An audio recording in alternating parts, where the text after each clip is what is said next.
So then, they which be of faith are blessed with faithful Abraham. If you are of faith, you can have the same blessings as Abraham. If you are not of faith, verse 10, it says,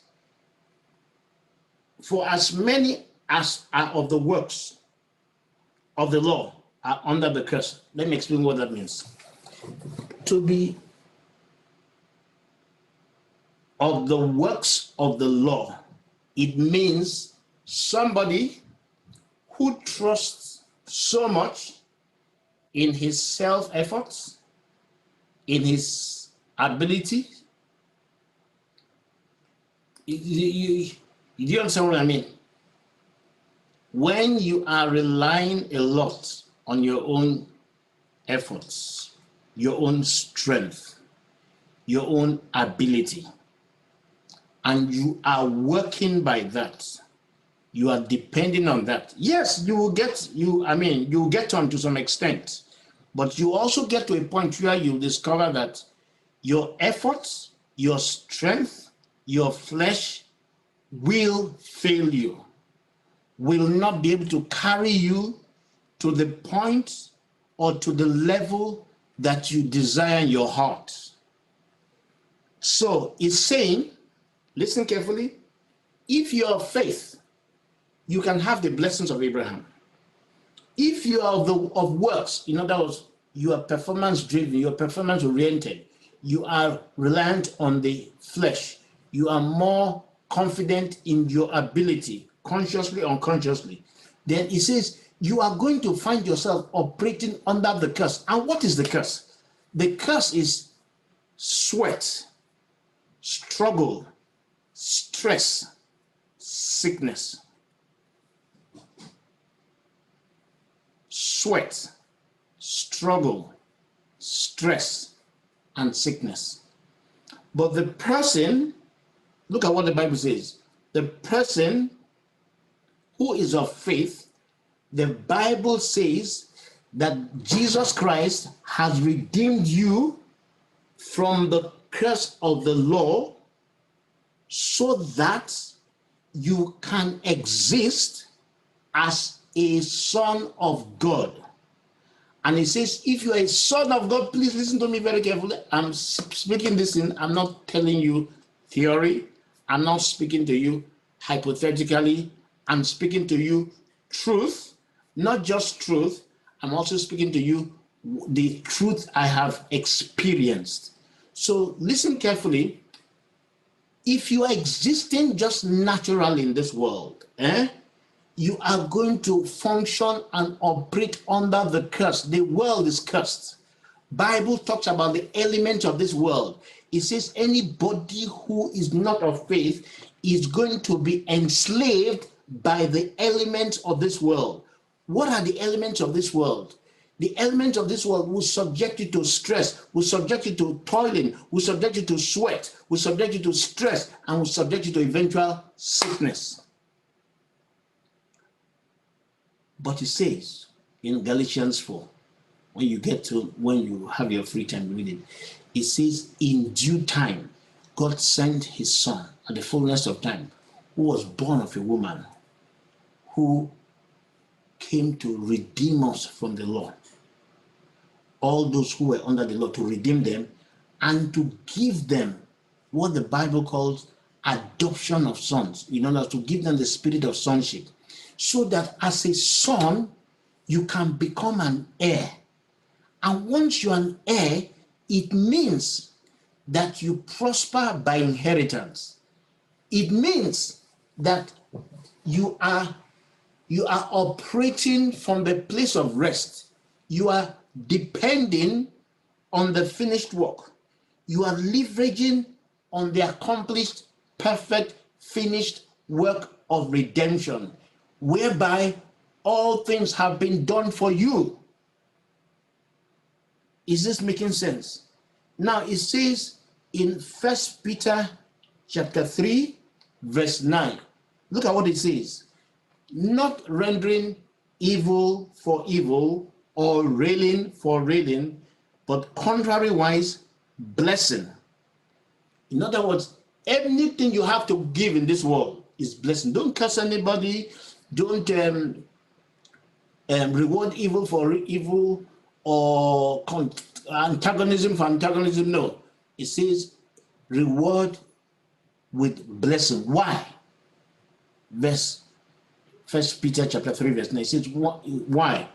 Knowing that ye are called, ye are thereunto called, and that you should inherit a blessing. You should inherit a blessing. Church, Bible is saying it clearly here that you are called to inherit blessing, and therefore there is no need cursing anyone. All you are doing is giving a blessing, because you are called unto a blessed life. Why am I spending time on this? Please, I need you to connect the dots. Why am I spending time? On Friday, remember what I told you is that a blessed man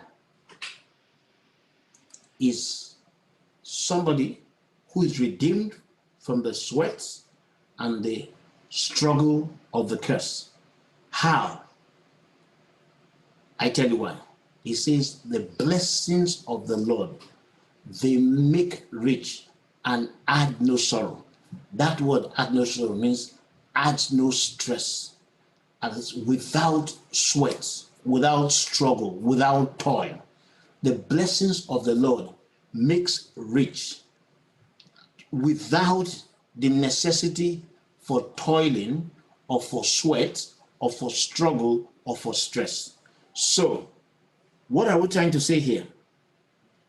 The point I'm making to you is you need to realize that because you believe in Jesus, because you belong to Jesus, because you have embraced Jesus as your righteousness, as your perfect, all-sufficing, vicarious sacrifice, as the one that has pacified the wrath of God.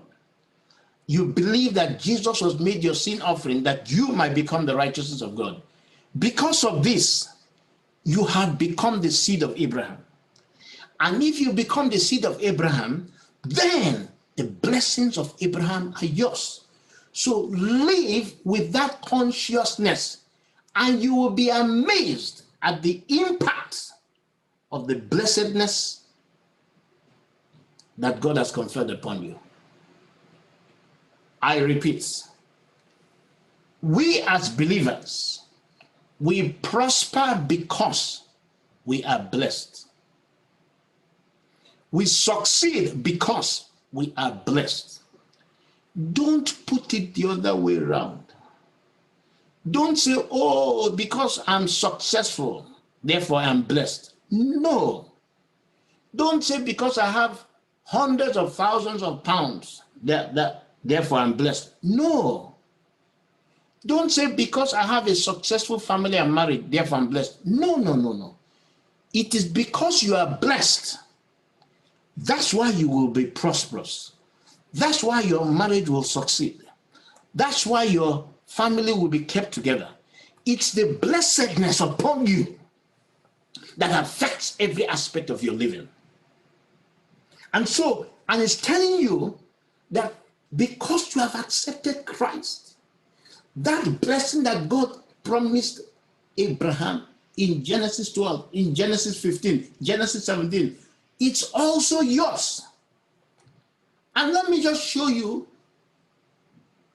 glimpses of what this Abraham's blessing is like.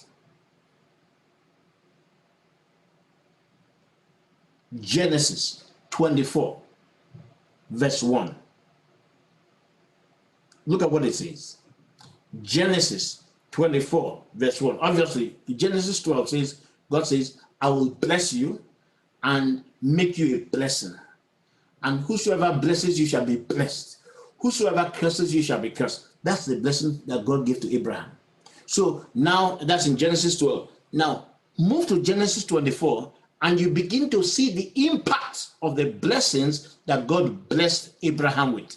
And it tells you in Genesis 24, verse 1, it says, and Abraham was old and well stricken in age, and the Lord had blessed him as he promised, blessed Abraham in all things. Your blessedness affects all things in your life. It affects all things in your life. And then in verse 35 of the same chapter, it says, and the Lord had, this is Abraham's master, giving testimony of his master Abraham. Eliezer is testifying about what God has done to his master Abraham. And see what it says. Look at what it says. It says, and the Lord has blessed my master greatly.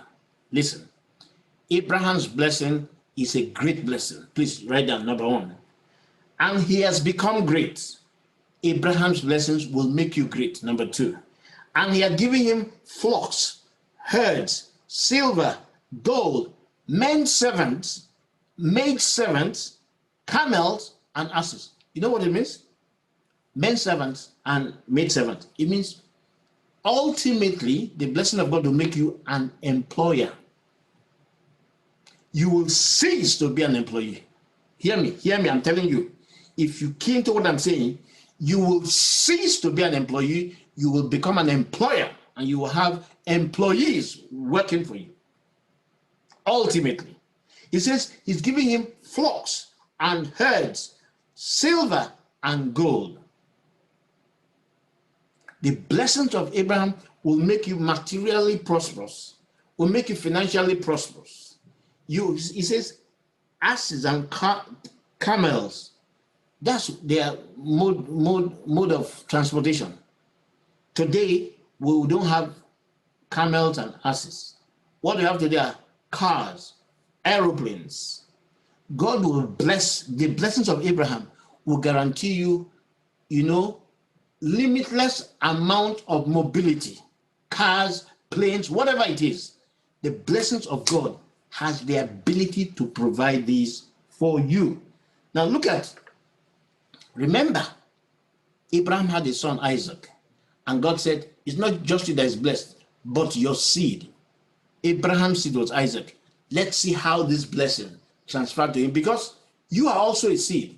And as the blessings of God transferred to Isaac, so will it transfer to you as a seed. Now see how Isaac was blessed. Genesis 26, verse 12. If I'm too far, just indicate and let me know. Then Isaac sowed in the land and received in the same year 100-fold. Listen, children of God, please, let me make something clear. The most important point I can make to you to understand is you do not prosper by your earnings. If you prosper, if you are relying on prosperity by your own earnings, in other words, what you labor for. So everything you do in this world, every position you get in this world, you want to get it by hard work. Not a problem. You can prosper by hard work. But the problem with that is that hard work without the grace of God will have an impact in your life. But a Christian, I repeat it and I keep repeating it, a Christian prospers by sowing and reaping. Whatever it is, however it is, by sowing, you make an investment and you trust on the favor of God, and God brings a great harvest in that investment. You don't rely on your strength. So see what happened here. Isaac is not working for anyone. Isaac sows into the land. When there was recession, there was famine. Nobody wants to invest when there's famine, because you know that, if there's an economic turndown, you don't want to go and start investing. You want to be careful to be sure that the economy comes up before you start investing. But Isaac sowed in the very midst of famine, and he had 100-fold return. Why? In verse 12 it says, the Lord blessed him. Do you know that the blessings of Abraham, they are very well detailed in Deuteronomy chapter 12, chapter 28, from I think verses 1 to verse 14 or so. And part of the blessings articulated in that passage states that whatsoever you lay your hands to do shall prosper. He says, anything you lay your hands to do, he will bless. So if you lay your hands to do, to work for a man, that man or that company will be blessed. Yes, maybe the company may pay you some amount of money, but they can't pay you beyond they have their salary grades and all that. They can't pay you beyond that. Or best, they give you bonus. But it is good to, put to test the favor of God that's upon your life, where God can bless that which is your own. And ultimately, I'd like to encourage people, find something to do. Find something, because it says, I will bless the work. I mean, yes, there's nothing wrong in working for people, but ultimately, you want something that God will bless. He will bless your work. If you're working for the government, he will bless you in that work where you're working. He will bless your department. Am I correct? He will. He will show, in fact, the fact that you are there, God's glory will manifest there. But at the end of the day, you want to see the blessings of God upon the work of your hands for yourself. Now, let's see, continue from Genesis 26. I read verse 13. So, because this man sowed as a result of God's blessedness upon him, he says, Isaac waxed great. He went forward and grew until he became very great. Remember when we read earlier, Eliezer was testifying about the blessing upon Abraham, that God had made him great. Listen to me. You are going to be made great as you begin to walk by faith in the name of Jesus Christ. So he said he had possession of flocks. What do you say? He said he had possession of what? Flocks. He had possession of what? Flocks. He had possession of what? Flocks. Possession of herds and great store of servants. Employer. Great store of servants. Employer. The ultimate goal is that you, because the blessing upon you is such that it can make you, it gives you the capacity and the capability to be an employer, and a successful one at that. And the Bible says, and the Philistines envied him. Now, let us look at Genesis 31 and see how God blessed Isaac's seed. Isaac had two sons, Jacob and Esau. And God had said that the one who is the heir is not Esau, but Jacob. And let's see, God, that blessedness that was on Abraham, that was on Isaac, was also on Jacob. But unfortunately, Jacob did not really understand the kind of blessings that he carried. He was carrying something. Hey! He was carrying a kind of favor that he himself did not understand. And he went and was working for somebody. And guess what?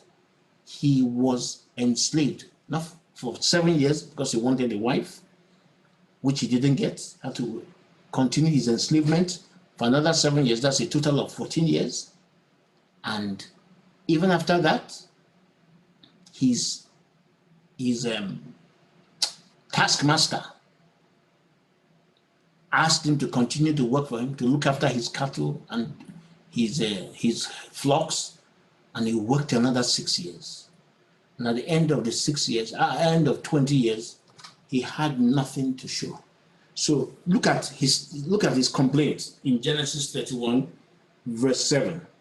So this is Jacob narrating his experience. And I want you to listen to this very carefully.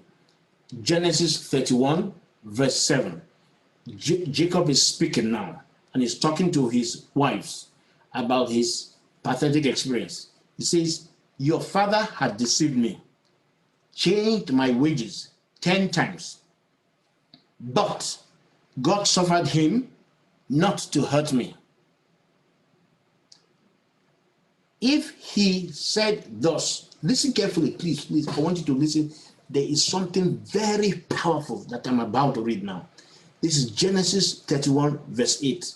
Now, Jacob is describing how this blessing was. He said, if Laban said, your wages shall be speckled, then God will manipulate the DNA of the animals and all the cattle will become speckled because that is his wages. And if Laban said, your wages will be ring streaked, then it will just turn out that all the animals will be given birth to ring streaked.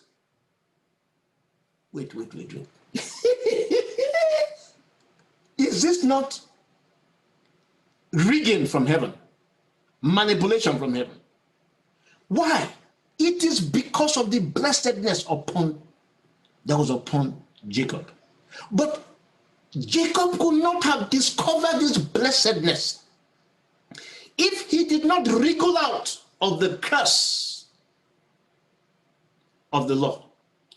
If he did not wriggle his neck out of the yoke of enslavement, the yoke of toil, the yoke of sweat, the yoke of struggle, and the yoke of stress.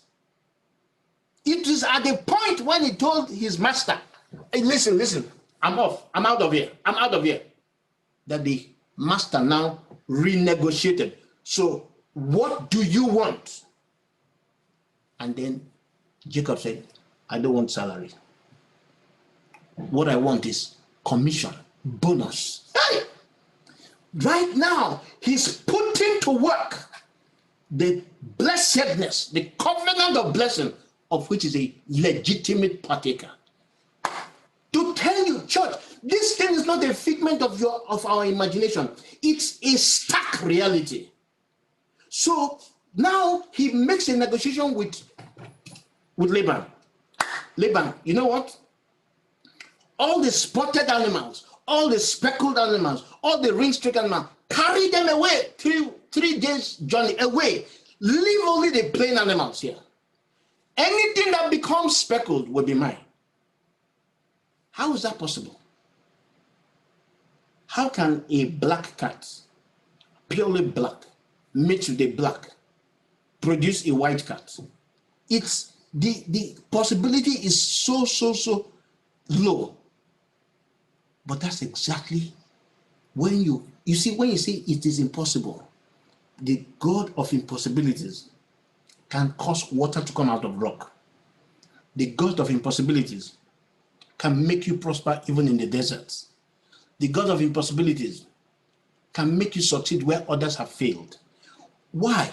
Not because you are a smart fellow, no, but because you are of faith and you are functioning, you are living, you are operating with a full consciousness of the blessings of Abraham that's upon your life.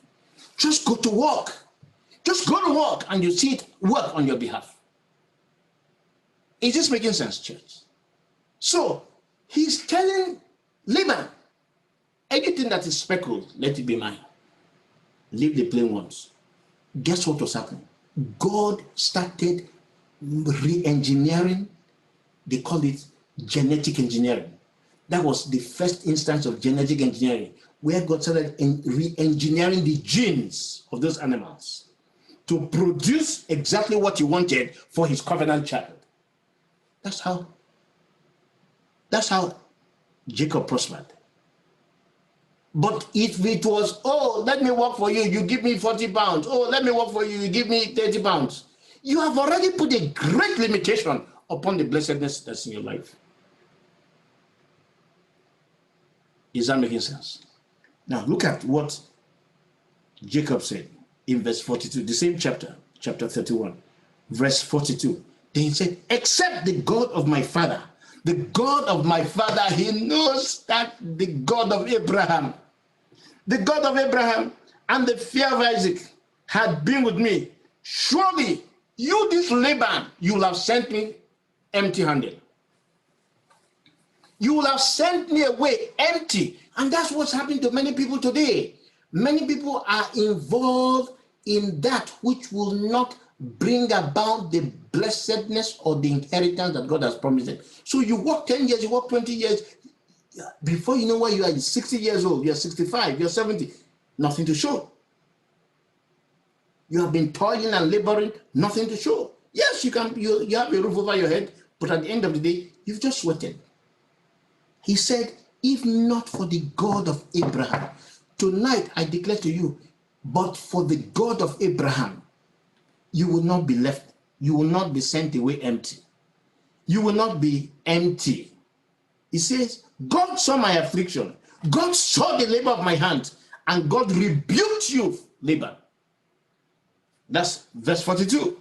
And tonight, for everyone under the sound of my voice that has accepted Jesus as their righteousness, that has embraced the gift of righteousness from the God the Father, I declare that everyone that is trying to exploit you and subject you to emptiness be rebuked tonight by the God of Abraham, the God of Isaac, and the God of Jacob. In the name of Jesus. Look at what he says in Genesis 32 verse 10. He says, good, this is still Jacob testifying, I'm not worthy of the least of all the mercies and of all the truth which you have showed unto me, your servant. He says, for with my staff I passed over this Jordan. You remember when he was living in his parents' house, he only had one staff in his hand, just a staff, nothing. And he says, I'm coming back now, and I've become 2 bands. In other words, God has blessed him. He has 2 bands. That's his family, and all the flocks, that's God for you. That's God for you. But the point I'm trying to make, let me just give you, what's the time? Well, a couple of minutes. Let me tell you how this has worked in my life. I just look at my life experience and I see something similar. All my life, I've worked in either marketing or in sales. And I like it because it's an opportunity for me to see the favor of God work. Just a lovely opportunity for me to see the favor of God work. So when I came into this country, I tried everything I could do to get a job commensurate with my qualification. No way. You see, you have to go and do some stuff. I wasn't just ready for that. So I said, okay, let me just go and try some menial job. And I was employed somewhere for a menial job, operating machinery or something. And I went there. I did the work. I did the work for that day. After that day, guess what? They sacked me. They said I was doing too, I don't know how to describe it, that I didn't just fit the environment. And that night I had a dream. I had a dream. In the dream, a man called Favor was ironing my pair of trousers. And then Favor said, these trousers you have, they are too small for you. They are too small for you. So you shouldn't really be wearing these trousers. So that was the night of my first day at a menial job in this United Kingdom. By the second day, I got an email saying, don't bother coming. We don't have need for you any longer.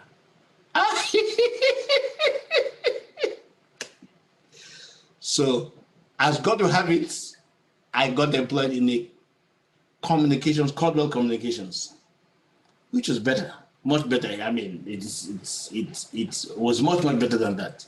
So, I mean, I was earning some money, but it got to a stage where they said, you've got to work on Sundays. And then I told them, sorry, I'm out of here. I'm out of here.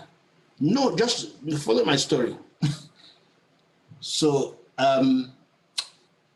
they said, I said, if you insist that I work on Sundays, I'm sorry, I can't do it. But while I was there, I know that God had demonstrated the blessedness upon me. I'll give you one story. one of the executive directors. These guys earn like bonuses of 100,000, bonuses of 100,000 pounds a year. And he came in to where we were and said, oh, what are we doing? We're not doing very well. He has a lot of pressure, sales. He's not sure about meeting target. You know what I told him? I said, what do you want, sir? He said, oh, I hear that you're a pastor. Oh, are you able to pray for us to meet our objective? And I said, yes.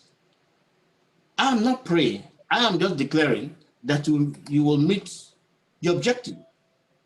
And at the end of the month, he came back and said, truly, we did meet our objective for last month. And I'm sure that that's because of what you said. Please, can you, for the next month, can you also say the same thing so that we meet our objective? I said, yes, I will say it, but I'm hoping that you will give your life to this God. And we did. Why am I saying this? Because I know the blessing that is upon me. But again, even though I was there, I knew that I shouldn't be there, because now they're asking me to work on Sundays. There's nothing wrong in working on Sundays. Please don't get me wrong, but I didn't just feel I should work on Sundays. There's nothing wrong. I mean, if you're a medical person, fine, you need to work on Sundays. But I didn't just feel, I knew that I'm called. On Sunday, I should be doing stuff for God. That's how I felt. And so they insisted. Of course, they put me on Sunday. I didn't go. I didn't go to work. And by the Monday, that same boss came back and said, what? How can you do this? This is not done. You've cost the company so much money. I said, no, don't go. Don't stress yourself. Don't stress yourself. That's what I told. Don't stress. I was confident. I said, don't stress yourself. If you think my not working on Sunday will rock your boat, then I'm out of here. They don't stress yourself. I'll just leave. Simple. It's either you keep me away or I leave. And I left. I just put in my letter of resignation and left. That same day, I was employed in another communications company with a car, with the company car, telephone, tablet, laptop, all that. That same day. You see, until you begin to take certain steps of faith, Jacob told Laban, no, I'm out, I'm not continuing. It's enough. It's enough. That was what made Laban to renegotiate with him on terms that will allow for the blessedness of God to express itself fully in the life of Jacob. And that's what happened. But shortly after that, that company was bought over. And so I was without a job. But interestingly, I'd been paid so much money by this company because somebody else bought them. So they just paid some money off. So I had more than enough money to see me through for a couple of months. And then I eventually got another job with an energy company. And this job was purely marketing. So, and guess what? I'm going somewhere. Guess what? Every week I met my objective. Every week. I can't explain it. But it just seemed like, for want of a better word, magic. To the point that my boss called me and said, how come you are it's national in the entire United Kingdom, you are the most consistent performer. Your consistency is as sure as the day. What's your secret? I said, do you really want to know the secret? There's no secret but Christ. She said, oh, I want to know more about this Christ. It intrigued her so much that she was just, how is it possible? Just how is it possible? So, you know what happened? At that time, that's when I started the ministry, City of Redemption Church. And a lot of the initial members were my customers. When I go to customers, I talk to them about Christ before I even start talking to them about sales. And so the demand of the church started to increase. So I went to my brother and said, look, I can't do 5 days. I want to do part-time. She screamed, you are our best performer. We don't want to lose you. I said, look, I guarantee you, I will give you the same sales even though I work 3 days. Where did I get that from? I was very confident. When I get there, I was very confident. And so she agreed. She said, okay, you're promising me. And that's exactly what happened. So I had more time for the church. And then at the same time, I had the opportunity to go and set up another church inside of Europe, in Luxembourg. So there was so much demand for me as far as ministry was concerned. So the work in Luxembourg started to increase and increase. It got to a point where I couldn't cope with 2 churches and the work. I said, you know what? Work, I give you up.